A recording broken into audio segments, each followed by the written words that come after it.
আমরা তো এখানে বসে আছি, কিন্তু কটা মসজিদ ভাঙা হলো এক মাসের মধ্যে জানেন?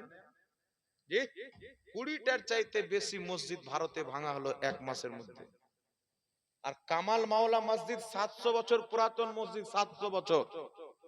মধ্যপ্রদেশের মাটিতে কোর্টে আপনার কেস করলো ভাগবাধারী লোক, আর কোর্ট কাচারি সব তো তাদের হাতে, পক্ষে রায় দিয়ে দিল যে একে মন্দির বানিয়ে দেওয়া হোক। কোনো ডকুমেন্ট না, কোনো মন্দিরের নকশা আছে দেখেই গোটা দুনিয়া বলবে এটা একটা মসজিদ। 700 বছর পুরাতন। কত ভাবে মুসলমানকে কষ্ট দেওয়া হচ্ছে। যদি কোনো মুসলমান কোনো অপরাধ করে দেয় তাকে গুলি করে দিয়ে ইনকাউন্টার, আতিক আহমদ ইনকাউন্টার, আরো কি কি নাম ছিল, নামটা তো জানি না আমরা। কত মুসলমানকে ইনকাউন্টার করে মানে মানে মেরে দেওয়া হলো। কিন্তু এই পৃথিবীর মুসলমান আজকে আপনাকে বলতে চায় তাকে মেরে দেওয়া তো হচ্ছে এবং তার বাড়িকেও ভেঙে দেওয়া হচ্ছে। চতুর্দিক থেকে ভয় দেখানো হচ্ছে। এই ভয় কি জন্য? যাতে মুসলমান এই ভয়ে ইসলামকে ত্যাগ করে আপনার মুরতাদ হয়ে যায়, ইসলাম ধর্মকে ছেড়ে দেয়। এরা কি জানে যে এর চাইতে কত বড় বড় কষ্ট আমাদের পূর্বপুরুষরা সহ্য করে রেখেছে। মুসলমান দেখলে বলে কি আতঙ্কবাদ, দেশদ্রোহী। বলছে মাদ্রাসায় বন্দে মাতরম বলবে না, মানে এরা দেশদ্রোহী। আর আমরা বন্দে মাতরম বলে আমাদের দেশের প্রেমে তা প্রমাণ করি না, আমরা নিজের গর্দান দিয়ে প্রমাণ করেছি।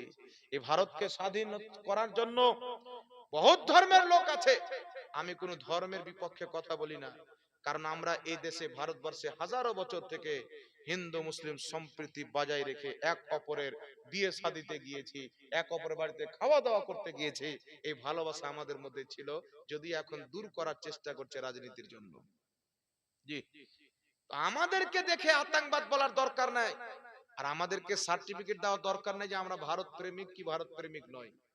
ইতিহাসকে পড়ো, যখন ইংরেজরা এই দেশে কবজা করেছিল, তো ওই ইংরেজদের সঙ্গে লড়াই করতে গিয়ে মুসলমান বেশি শহীদ হয়েছে না যারা আজকে আমাদের কাছে সার্টিফিকেট চাচ্ছে তাদের বাপ দাদা বেশি শহীদ হয়েছে? 60,000 চাইতে বেশি মুসলমান শহীদ হয়েছে, 62,000 চাইতে বেশি। আর আপনার কত আলিম উলামা ছিল আল্লাহ পাক জানে, দিল্লি থেকে নিয়ে আপনার উত্তরপ্রদেশ পর্যন্ত প্রত্যেক গাছে আলিম উলামার লাশ টাঙা ছিল। দিল্লির জামা মসজিদে আল্লামা ফজলে হক খৈরাবাদী রাহমাতুল্লাহ আলাইহি ফতোয়া দিয়েছিলেন যে ইংরেজদের সাথে জিহাদ করা ফরজ। তিনাকে জেলে বন্দী করে ইংরেজরা বলেছিল ফতোয়া উড্ডল করে ক্ষমা চেয়ে নাও, তোমাকে ছেড়ে দিব। আল্লামা ফজলে হক খৈরাবাদী বলেছিলেন মুসলমানদের ফতোয়া চেঞ্জ হয় না, মুসলমানেরা ফাঁসি দিয়ে শাহাদাতের জাম পান করে নেয়, কিন্তু ইসলামের শরীয়ত কোনোদিন বদলায় না। সুবহানাল্লাহ সুবহানাল্লাহ। 62,000-এর চাইতে বেশি কম বেশি আমরা শাহাদত দেওয়ার পর আমাদেরকে বলছে যে তোমরা দেশ প্রেমিক না। জুতা নিয়ে পিটার লোক লয় যে পিটিয়ে সাইজ করা যায়, কথা বুঝতে পারছেন? আর ও হারামজাদা যাদের দালালি করতেছে আরএসএস, ওই গ্রুপের একটা লোক দেশের জন্য শহীদ হয়েছে, কোনো মায়ের লাল দেখাতে পারবে না। 50 বছর পর্যন্ত ভারতের পতাকা তারা নিজের অফিসে উত্তোলন করেনি, তারপরেও তারা দেশ প্রেমিক। আর আমরা 62,000-এর চাইতে বেশি জীবন দিয়েছে, আর আমাদেরকে বলছে দেশের গাদ্দার। বলছে মুসলমান পাংচার সারে। তো দুনিয়াতে যত পাংচারের দোকান আছে সব কি মুসলমান আছে? কোথাও হিন্দু ভাই পাংচার সারে, কোথাও মুসলিম সারে, কোথাও খ্রিস্টান সারে। আর এটা একটা কর্ম। আর আমরা শুধু পাংচার সারি না, ভারতে যেগুলো পরমাণু বম আছে তোমার বাপ বানায়নি, এপিজে আব্দুল কালাম বানিয়েছিল। ওটাও পাংচার বলে দিয়ে দাও দেখি কে বানিয়েছিল। আর আমাদেরকে বলছে এরা পাকিস্তানি। যখন পাকিস্তানের সঙ্গে আমাদের ভারতের যুদ্ধ চলে, কারগিলের যুদ্ধ, তখন বীর আব্দুল হামিদ নামক একজন জওয়ান মুসলিম নিজের শরীরে বম বেঁধে পাকিস্তানের ট্যাঙ্কে ঝাঁপিয়ে পাকিস্তানের ট্যাঙ্কে উড়িয়ে দিলেন, নিজের শরীরের চিথড়াকে উড়িয়ে শহীদ হলেন একমাত্র ভারতের জন্য। জোরে বলেন সুবহানাল্লাহ। আর আজকে বন্দে মাতরম না বললে বলছে যে ভারতের গাদ্দার। আরে খেপা, বন্দে মাতরম আমরা এই জন্য বলি না যে আমরা জমিনের ইবাদত করি না। জমিনকে মা বলো, মাকে তো বাড়ি থেকে অনেক সন্তান আছে তাড়িয়ে দেয়, আমরা মায়ের চাইতে বেশি জমিনকে ভালোবাসি, যার জন্য সব সময় জীবন দিতে আমরা প্রস্তুত রয়েছি আলহামদুলিল্লাহ। আর আমরা এর পূর্বে দিয়েছি। তো কেউ যদি সার্টিফিকেট চায় আমাদেরকে দেওয়ার দরকার নেই। আর যদি বলে বাংলাদেশি বাংলাদেশি, তাকে বলবেন যে আমরা জয় পীড়ির দলিল দেখিয়ে দেবো, তোর 14 গোষ্ঠী দেখাতে পারবে না। জমির দলিল দেখাবো, পর্চা দেখাবো, কত বছর পূর্বের চলিবে বলো? যারা অরিজিনালি বাংলাদেশি তাদেরকে তাড়াক, বাংলাদেশ ভাগাক, আমাদের কোনো আপত্তি আছে কি বাবা? কথা বলে। যারা অরিজিনালি বাংলাদেশ থেকে এসছে তাদেরকে তাড়ানো হোক, ভাগানো হোক, আমাদের কোনো আপত্তি নাই। কিন্তু যারা ভারতীয় মুসলমান, ভারতে জন্ম নিয়েছে, যাদের বাপ দাদা ভারতে জন্ম নিয়েছে, তাদেরকে বাংলাদেশি বলে তুচ্ছ তাচ্ছিল্যতা করা, এটা চরম পর্যায়ের অপরাধ এবং সংবিধান বিরোধী কাজ। যারা সংবিধানের বিরুদ্ধে কথাবার্তা বলে তারাই হচ্ছে দেশের গাদ্দার। যারা সংবিধানকে মেনে চলে তারা দেশের গাদ্দার নয়, তারা হচ্ছে দেশের প্রেমিক। জোরে বলেন সুবহানাল্লাহ। একজন জিজ্ঞাসা করছেন, হুজুর আপনার ধর্মটা আগে না দেশ আগে? তা আমি বললাম যে তোমার কোনটা চোখ আগে বলো তো, ডান দিকটা না বাম দিকটা? হ্যাঁ? মানে ওকে যদি বলেন যে ধর্ম আগে, তাহলে তো দেশের গাদ্দার, দেশের গাদ্দার কে বলবে? মানে ওর গ্রুপের লোক বলে দিবে অসুবিধা নাই, কিন্তু মুসলমান বললি গাদ্দার। তো এই দুটা চোখ, জি দুটা চোখ, তো আপনাকে যদি বলি যে আপনার কোন চোখকে বেশি ভালোবাসেন, তা আপনি কি বলবেন বাবা? এই যে দুটোই তো দরকার রে বাবা, কোনটাকে তো আমরা ছাড়বো না। একটার যদি কোনো দুর্বলতা চলে আসে তো কোথায় নেপাল পর্যন্ত বর্ডার পার করে চিকিৎসা করতে যায়। তো আমরা দেশকেও ভালোবাসি, ধর্মকেও ভালোবাসি। ধর্মের জন্য যেমন জীবন দিতে রাজি, দেশের জন্য জীবন দিতে রাজি। এটা বলার দরকার নেই, আমাদের বাপ দাদারা জীবন দিয়ে রেখেছে। আর পাকিস্তানি বলার দরকার নেই যে মুসলমানরা তো পাকিস্তান নিয়ে নিয়েছে, তাহলে ভারতে কি করছে? যাদেরকে পাকিস্তান পছন্দ ছিল, যারা কাট্টারপন্থী ছিল, যারা পাকিস্তান যাদেরকে ভালো লাগছিল ওই চলে গেছে। আমরা পাকিস্তানি নয় যে পাকিস্তান যাবো, আমরা ভারতে জন্ম নিয়েছি, আমরা ভারতে আছি, থাকবো, এবং এই ভারতে আমাদের মরার পরে কবর হবে ইনশাআল্লাহ। ইনশাআল্লাহ। যাদের যেখানে যাওয়ার চলে গেছে রে বা, আমরা আমাদের দেশ ছেড়ে কেন যাব? দরকার পড়লে দেশের জন্য রক্ত দেবো, দরকার পড়লে দেশের জন্য বাচ্চাকে কুরবান করব, দেশের জন্য বাপকে কাটাবো, নিজের পর্যন্ত গর্দন দেবো, কিন্তু দেশের প্রতি কোনো আজ আমরা আসতে দিব না। কথা বুঝছো? আর কেউ যদি জিজ্ঞাসা করে ধর্ম আগে না দেশ আগে, তো দুটা চোখের মধ্যে কোনটা আগে বলো? যেমন দুটো চোখেরই প্রয়োজন আছে, দুটো ট্যাঙেরই প্রয়োজন আছে, দুটো হাতেরই প্রয়োজন আছে, তো ধর্মেরও প্রয়োজন আছে এবং দেশেরও প্রয়োজন আছে। একটু জোরে সুবহানাল্লাহ হবে না? তো এইগুলো সুবহানাল্লাহ, অনেক রকম সুবহানাল্লাহ। চেষ্টা করে প্ল্যান করা হচ্ছে যে এদেরকে ভয় দেখিয়ে মুরতাদ বানানো হোক।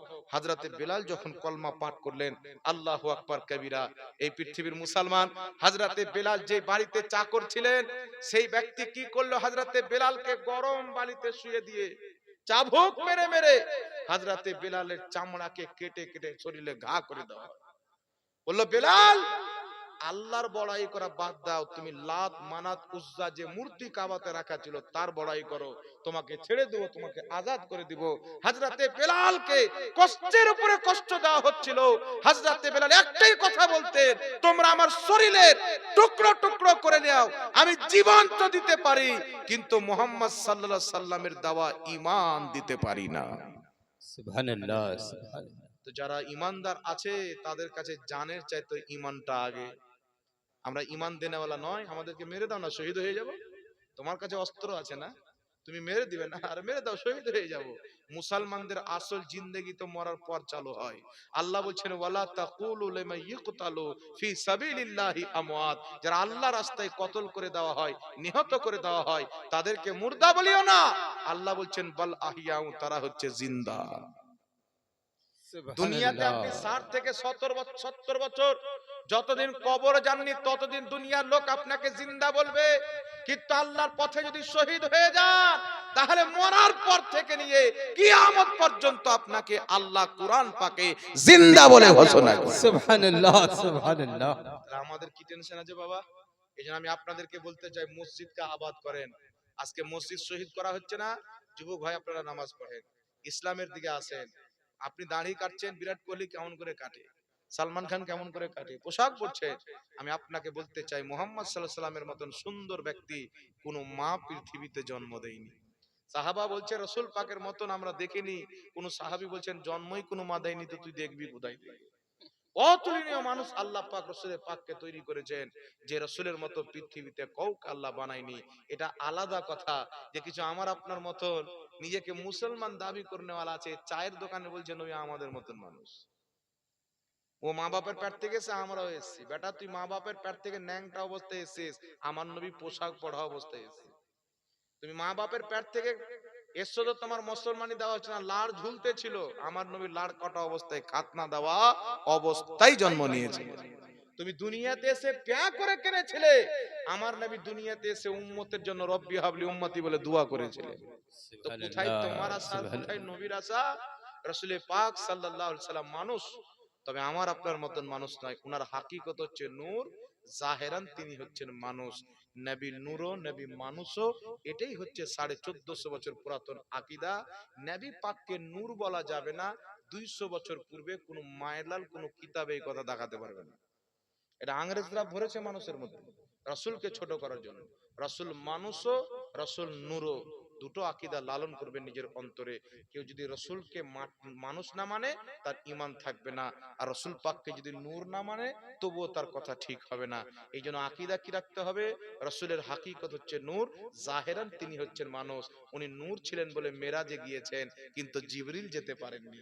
উনি নূর ছিলেন বলে সিনা চাক করা হয়েছে, এক ফোঁটা রক্ত বের হয়নি।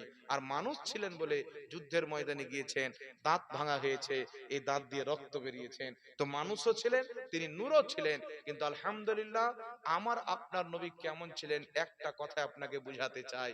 মুসা নবী বলছেন আল্লাহ দেখতে চাই, আল্লাহ বলছে লান তারানি, হরগিজ তুমি আমাকে দেখতে পাবে না।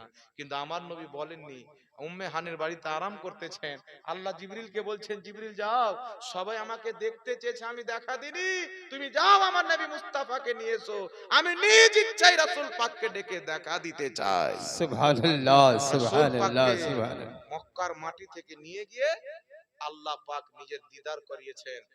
তবে দিদার করার পূর্বে আকসাতে সমস্ত নবীর ইমামতি করিয়েছেন। আদম থেকে নিয়ে ঈসা নবীকে আমার নবীর মুক্তাদি বানানো হয়েছে।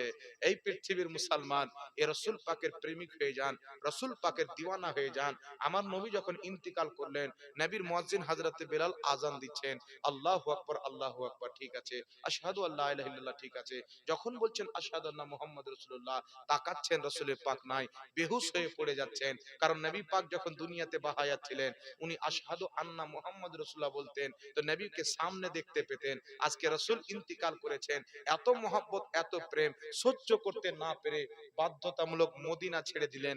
কারণ মদিনার যেই দিকে যায় শুধু নবী পাকের স্মরণ আসে, মদিনার যেই রাস্তাতে যায় নবী পাকের খুশবু আসে, নবীর স্মরণ আসে। উনি মদিনা ছেড়ে অন্য দেশ চলে গেলেন। তো আমার নবী স্বপ্নে এসে বলছেন, বেলাল তুমি আমাকে ছেড়ে কোথায় চলে গেছো, তুমি কি আমার সাথে সাক্ষাৎ করবে না?